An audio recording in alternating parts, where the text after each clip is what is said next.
Bienvenidos oyentes de Radio Sefarad. Estas son las noticias, las comenta Jorge. ¿Qué tal? ¿Qué tal, Alejandro? Vamos con los titulares del día. El ministro de Exteriores de España se ha reunido con el presidente de la FCJE y el director general del Centro Sefarad Israel. Israel responde con un disparo de un tanque contra una instalación militar al proyectil lanzado desde Gaza. No hay víctimas. Nuevo intento fallido de Irán en el lanzamiento de un satélite como parte del plan de un misil intercontinental propio. La Fiscalía contra los terroristas de Barcelona y Cambrils no quiere acusarlos de asesinato. Estos son los asuntos de hoy aquí en Radio Sefarad. Volveremos en la segunda parte con la agenda.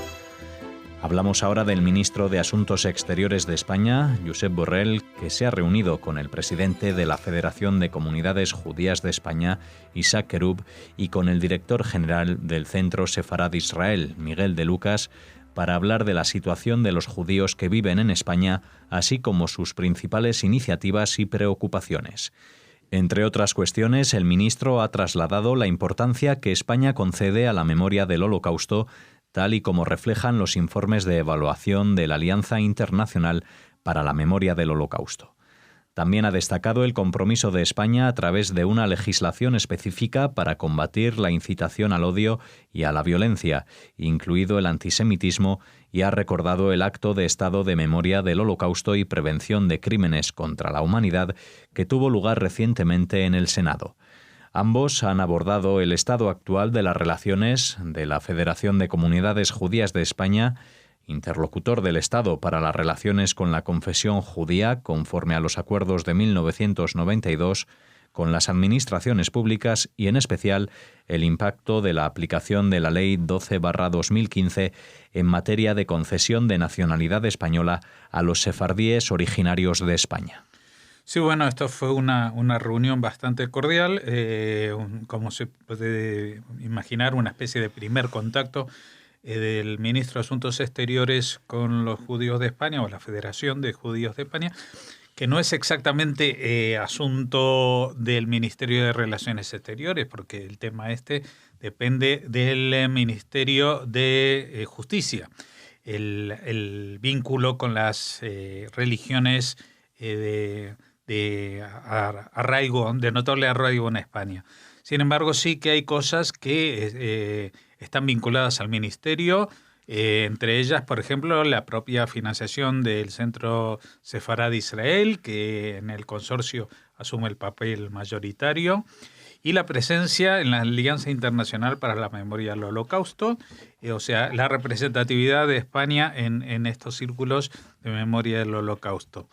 En cuanto al impacto de la aplicación de la Ley 1215, que es la que concede la nacionalidad para los sefardíes, ya saben ustedes, porque lo hemos repetido, que ya se ha extendido el plazo y en octubre de este año, en octubre de 2019, ya teóricamente se acabarán los plazos para presentar las solicitudes. Me imagino que, bueno, las solicitudes que estén en marcha antes de esta fecha se seguirán tramitando, aunque se haya acabado el plazo, si ya han sido iniciadas anteriormente. Bueno, digo que era un primer contacto porque las cosas de las que hablaron, como la situación de los judíos que viven en España, no corresponde a las relaciones exteriores. Y no se ha hecho mención aquí de ninguna manera a las relaciones de España con Israel, al reconocimiento o no de Palestina como Estado o la actuación del Ministerio de Asuntos Exteriores de España en los foros internacionales como las Naciones Unidas, como UNESCO, la Comisión de Derechos Humanos de Naciones Unidas en Suiza, porque ahí es donde hay cierto desnivel o cierta asimetría entre este amor que España dice profesar a los judíos y el hecho de que, por ejemplo, se abstengan en declaraciones en la UNESCO que dicen que el Muro de los Lamentos, por ejemplo, el Muro Occidental, no tiene nada que ver con el judaísmo, ¿no? Así que, bueno, no sé si esto va a marcar una diferencia o no. Hasta ahora lo único que hemos visto es que en un momento dado hubo un atentado y que fue condenado por el Ministerio de Asuntos Exteriores, un atentado en Israel, que mucha gente se entusiasmó porque parecía por el Twitter que habían publicado que era una condena sine qua non, pero luego, examinando el mensaje completo, se veía que tenía el mismo tono y el mismo vocabulario que las condenas que habían habido en el pasado con gobiernos de derecha o de izquierda, o sea que poco ha cambiado y nos tememos que poco va a cambiar en la relación de España hacia Israel.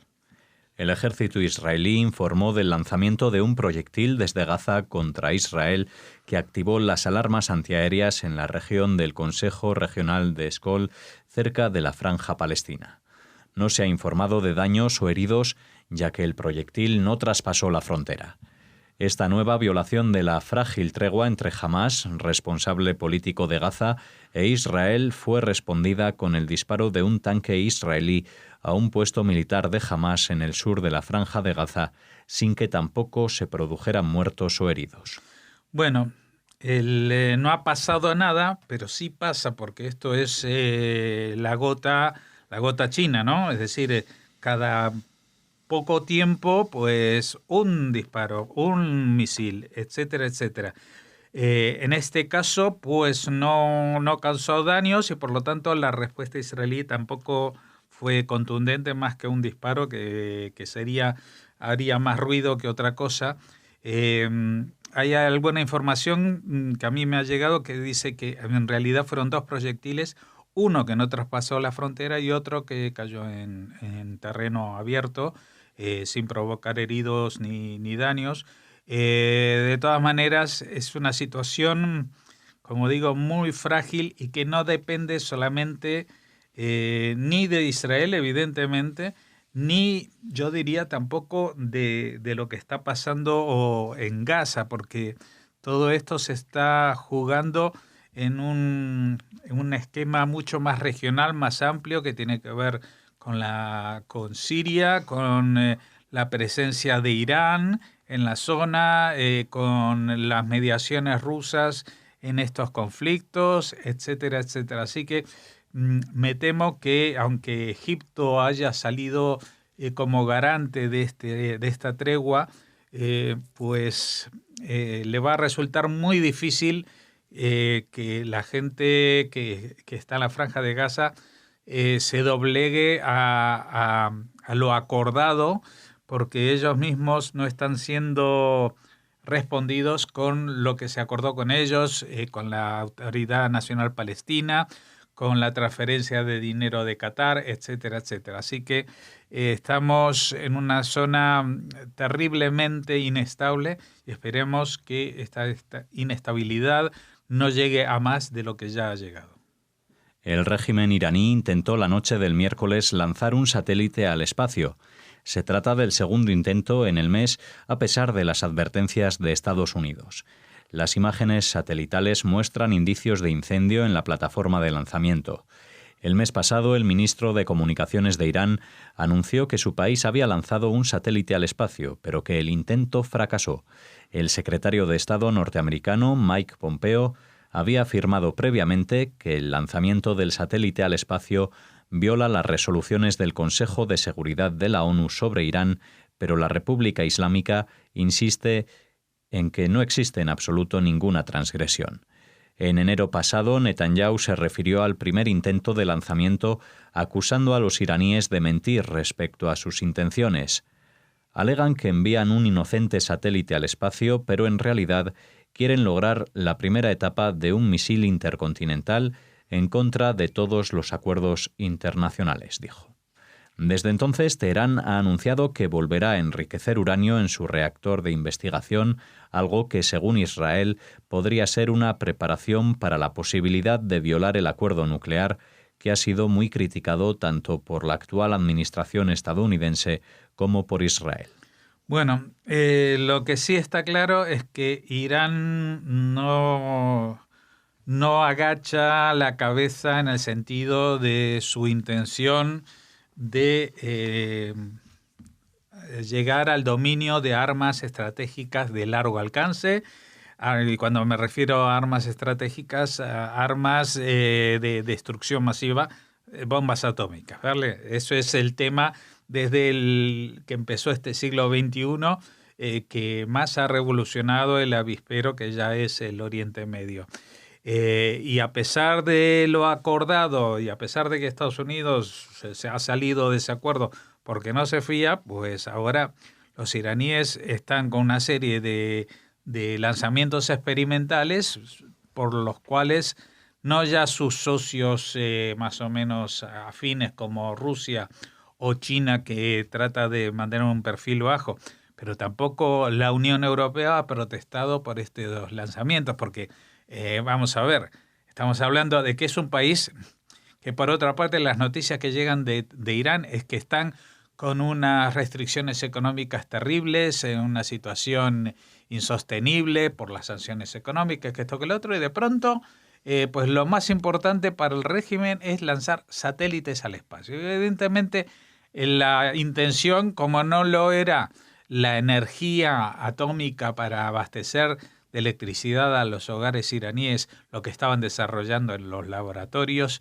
con los aceleradores y las centrifugadoras, tampoco es esto verdad, que están haciendo un programa espacial, sino que lo están mostrando como fuera un programa espacial, pero es un programa militar que viola absolutamente todos los acuerdos que se han firmado, especialmente los que todavía mantienen en vigor estos acuerdos, como son la Unión Europea. Así que mientras los europeos no protesten, pues los iraníes seguirán haciéndolo, a ver si entienden cuál es el mensaje y que el régimen que esta semana cumple 40 años en el poder en Irán es un régimen que se caracteriza por mentir y por, cuando dice la verdad, pues tampoco se la creen, porque ya ha repetido hasta la saciedad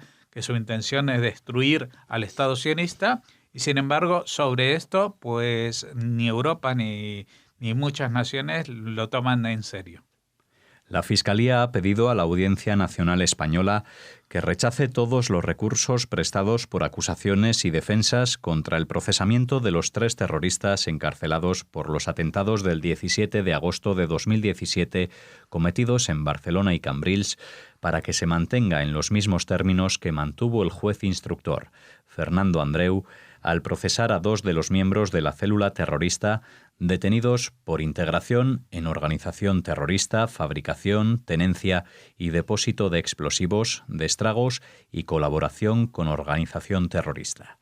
El resto de integrantes de la célula murieron en la explosión de Alcanar mientras preparaban explosivos o abatidos por la policía autonómica.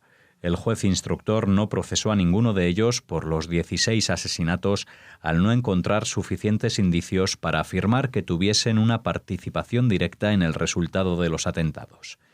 En opinión de la acusación ejercida por la asociación 11M Afectados del Terrorismo, a la que se han sumado la Asociación de Víctimas del Terrorismo y el resto de acusaciones que ejercen la Generalitat, Ayuntamiento de Barcelona y de Cambrils, los 3 detenidos, como miembros de la célula, compartían el mismo fin, que era sembrar el terror, para lo que pretendían causar todas las muertes posibles, por lo que los detenidos también deberían ser considerados responsables de los asesinatos consumados y en grado de tentativa cometidos. Bueno, esto es un lenguaje algo difícil de entender porque es el lenguaje legal, pero el tema es el siguiente. Ya saben que en los atentados de agosto del 2017, pues antes de cometer estos atentados había habido una explosión en la cual murieron otros terroristas que estaban implicados y al final, cuando ya se detuvo a alguien con vida, pero fueron estas 3 personas. Ahora, estas 3 personas estaban integrando, no solamente que colaboraban con la organización terrorista, no solamente que fabricaban, tenían y depositaban explosivos y que eso causó estragos en la vivienda que tenían, sino que su intención desde el principio hasta el fin y el plan maestro para todo esto era matar gente. No era otro el plan, no era que salió mal, que querían distribuir papeletas de propaganda por las Ramblas y por accidente atropellaron a la gente. No, querían sembrar el terror. Y aunque ellos no hubieran participado en el hecho mismo, aunque ellos no hubieran apretado el gatillo o no hubieran apretado el acelerador para atropellar a la gente, son cómplices de asesinato.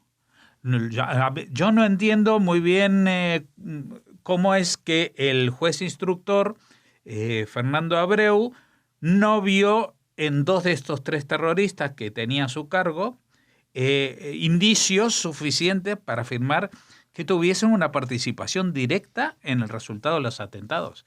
Es decir, como hubo cambios de última hora, una improvisación a raíz de la explosión en Alcanar, pues los terroristas que consiguieron matar gente, pues lo hicieron de una forma improvisada. Y al ser improvisada, el juez estima que esta gente no tenía ninguna responsabilidad. Pero vamos a ver, eso es no entender absolutamente nada del terrorismo ni de cómo se organiza, porque el terrorismo no dice vamos a atentar contra la Catedral de Barcelona y si surge algún problema, pues nada. No, señores, si no se puede matar a uno, se mata a otro. Y si no se puede matar a la entrada, se mata a la salida. Pero el objetivo es el asesinato. Y el objetivo llevado a cabo no es un sueño, sino es un plan desarrollado durante mucho tiempo con tenencia, depósito, fabricación de explosivos, etcétera, etcétera. Para mí esto es un despropósito y me gustaría mucho que la Fiscalía repensase las responsabilidades, porque, claro, esto es entonces decir, aquí los únicos asesinos fueron los que están muertos. Y las cosas no son así con el terrorismo. Los asesinos que quedaron con vida, primero, igual no querían quedar con vida. Segundo, si no mataron más gente es porque en ese momento no podían hacerlo, no se arrepintieron ni antes, ni durante, ni después. Así que a mí personalmente me subleva este tipo de actuaciones de la justicia cuando es más importante defender no sé cómo decir, la mínima duda que aquí no existe respecto a las intenciones de una persona, que las evidencias y el resultado. Terminamos aquí esta primera parte de las noticias. Para cerrar el ciclo de esta semana en Radio Sefarad, volveremos ya contigo, Jorge, el martes que viene. Sí, bueno, el lunes a la noche por los que sean más madrugadores y hasta entonces, Shabbat Shalom. Shabbat Shalom.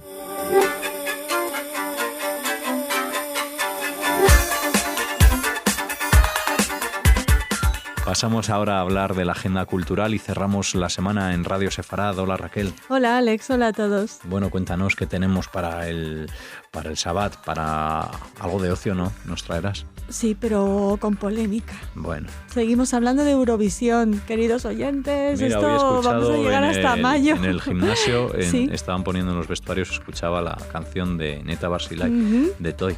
Precisamente hoy. ¡Qué casualidad! Bueno, pues contarles que hay un problema porque una situación que dirían en Israel, porque la preselección para elegir al representante que actúe como anfitrión, o sea, el representante israelí, no está siendo tan fácil como se suponía. Y es que los favoritos para actuar en mayo en Tel Aviv han decidido retirarse por motivos religiosos, por que algunos de los componentes de esta banda musical, Shalva, que es la favorita, pues respetan el Shabbat y entonces pues no quieren actuar en sábado. 8 de sus miembros se habían colocado en las últimas semanas como los grandes favoritos de los Eurofans, pero tal y como informa el diario Jerusalem Post y recoge EFE, 3 de los 8 miembros de este grupo son judíos observantes ortodoxos, así que tienen que respetar el Shabbat.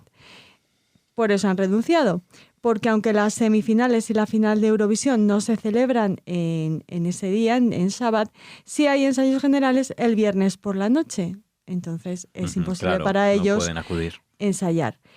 El tema ha llegado hasta el propio gobierno. La ministra de Cultura, Miri Regev, ha tratado sin éxito de convencer a la Unión Europea de Radiodifusión de hacer una excepción con el grupo para que no tuvieran que realizar el ensayo en ese día.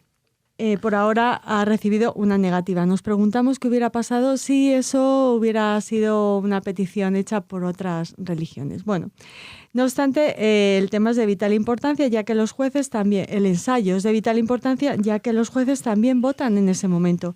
Y en caso de problemas técnicos, se usa esa grabación para el directo, para la propia gala. Claro. Como consecuencia, hay que decir que esta actuación no se trata de un mero ensayo general, sino también de una actuación decisiva. Es por ello que la renuncia del grupo Shalva se predispone como definitiva. Así que por ahora no sabemos quién va a ser el representante israelí en el Festival de Eurovisión. Bueno, pues hasta mayo no tienen, porque en mayo es el festival, así que veremos cómo se soluciona este asunto para los representantes de Israel. Lo que ya tienen resuelto, Alex, en Israel son los nuevos regalos institucionales que entrega el presidente Rivlin a mandatarios internacionales. Ya sabes que en este tipo de encuentros se suele realizar un intercambio de regalos y en este caso los regalos israelíes serán un sofá de vidrio con versos hebreos de la Biblia y cristales de sal del Mar Muerto en vidrio pulido. Un sofá que es el cuerno, ese cuerno que representa a los judíos, ¿no? Y con el que se hace la llamada que tenemos nosotros como logo en Radio Sefarad, por quien no lo conozca. En Rosh Hashanah, por ejemplo. En Rosh Hashanah. Bueno, los estudiantes de la Academia de Arte y Diseño Betzalel de Jerusalén, la más prestigiosa del país, han sido invitados a crear obras de arte exclusivamente israelíes destinadas a ser entregadas como regalos a jefes de Estado y funcionarios extranjeros. Por ejemplo, ya cuenta con una de estas piezas el Papa Francisco. Se la entregó el propio presidente Rivlin durante su visita en noviembre de 2018. La pieza está diseñada como una gran joya y está concebida para representar los diferentes barrios de la ciudad vieja de Jerusalén y cada una de las antiguas religiones abrámicas, conectando y uniendo a las diferentes partes en una sola creación. El proyecto se enmarca dentro del paraguas más amplio del programa insignia del presidente Reuven Rivlin, La Esperanza Israelí, se llama así, que apunta a fortalecer las relaciones civiles y la asociación entre las 4 comunidades principales que conforman la sociedad israelí, la laica, la ultraortodoxa, la religiosa y la árabe. Los estudiantes de Betzalel presentaron sus creaciones a Rivlin y a su esposa Nehama durante una visita a la residencia del presidente en 2017. Y Rivlin y su esposa quedaron cautivados de inmediato por estas creaciones, algo que ha supuesto que finalmente sean estos diseños de los estudiantes los que se conviertan en los nuevos regalos institucionales del Estado de Israel. Bueno, pues bien por los estudiantes, aunque un diseño un tanto frágil, ¿no? Comparado con el sofá, la madera. Yo habría escogido la madera, pero bueno, ahí queda. Seguimos y cerramos ya la agenda y la semana. Sí, proponiéndoles... Mira con qué felicidad lo digo. Proponiéndoles un libro, una recomendación literaria, como solemos hacer Alex y yo, ya saben, en la agenda de los viernes. Demetrio Fernández es el autor de Sinfonía de Praga. Es una novela que presentarán Marifé Santiago y Juan López Martínez y el investigador José Manuel Laureiro, buen amigo de Radio Sefarad. Sinfonía de Praga es una novela que narra la historia de 2 personajes. Lieser, autora de un diario escrito en Praga entre 1930 y 1945, y Meme, un espía, que desarrolla su actividad en la embajada israelí en Praga. La historia de ambas se desarrolla con el trasfondo del Holocausto y un clima cada vez más asfixiante lleno de ruido y furia. De esta manera el libro se muestra como un paseo por la Praga actual, así como por la de los años 30 y 40, acompañado de personajes ilustres como Kafka, Max Brod o Eliezer Einstein, entre otros. La presentación de la novela, como saben, será a las 7 de la tarde, la hora habitual, en Centro Sefarad Israel, este 12 de febrero, y la entrada es libre hasta completar aforo. Y como siempre les decimos, intentaremos hablar con el autor para que nos presente de una manera más extensa esta Sinfonía de Praga. Estupendo, pues nada, disponen de todo el fin de semana, incluso de más tiempo para pensar si acudir a Centro Sefarad el próximo martes. Y nada, nos despedimos aquí y les deseamos Shabbat Shalom. Shabbat Shalom.